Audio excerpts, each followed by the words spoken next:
This is a still of a game that I played a fair bit ago now against Last Train to Bajmut, who's a lieutenant colonel. It was a ranked game, and I'm playing as some variation of Scandi. I don't quite remember off the top of my head what it was. I was kind of fiddling around with different stuff.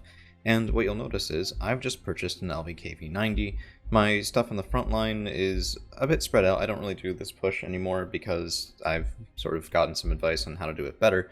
But I haven't really noticed an enemy front line so far, and what I do notice instead, and we'll see in just a second, is a little bit different. So I had two Bell 204s because I was being a sneaky bugger, and I was, planning on dropping off some false Grimagri around the flanks and going over. And then we have this engagement right here.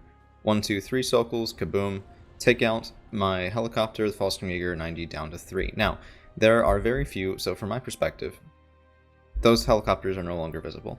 But there are very few things that could kill the false Grimagri 90's Helo transport that early in that location. So that LVKV90 is just going to come over here, and he's going to sit right there. And if you notice, I also have my CV infantry right next to their vehicle, and we just start calling in some more, some more stuff. I was thinking maybe he's not doing a full thing, maybe it was just one I didn't really see.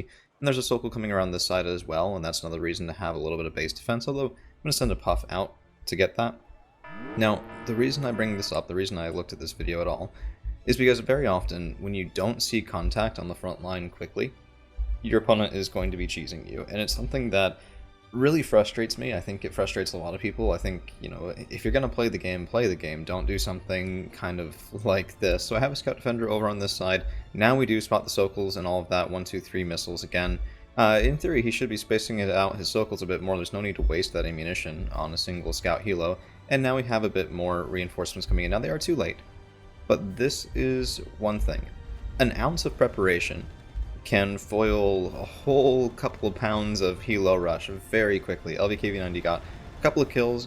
The CV infantry have now been told to just get back right into their box. There was not really good control from the Sokols. I think he wanted to kill the LVKV90, and there we go. RBS from STRF 9040, and there it is. And the thing is, once you do that, and once your opponent knows that you still have your home base and all that, it's going to be a very short game. If you notice, my opponent surrenders after about 30 seconds. That 30 seconds was largely filled with expletives in the chat. So, I don't know. I guess the moral of the story is, if you notice something going wrong, prepare yourself just a little bit, and you'll be fine. And then also, just, I don't know, in my opinion, and this is a little bit of a roast, I do understand, just don't be this guy. If you're having a bad day, maybe it's not the best day for Wargame. If you're feeling like you're just gonna do something like this, and I've seen worse, I've seen much worse than this guy did, but that was still enough to really throw his whole opener, because he doesn't have a CV for Alpha, he doesn't have anything like this. It's not a real game. So if you're gonna do that, just maybe don't. Alright, well, I hope you guys enjoyed me getting Helo rushed, and, well, that's the moral of the story there, I suppose. We'll see you guys again with a full-length video in just a couple hours.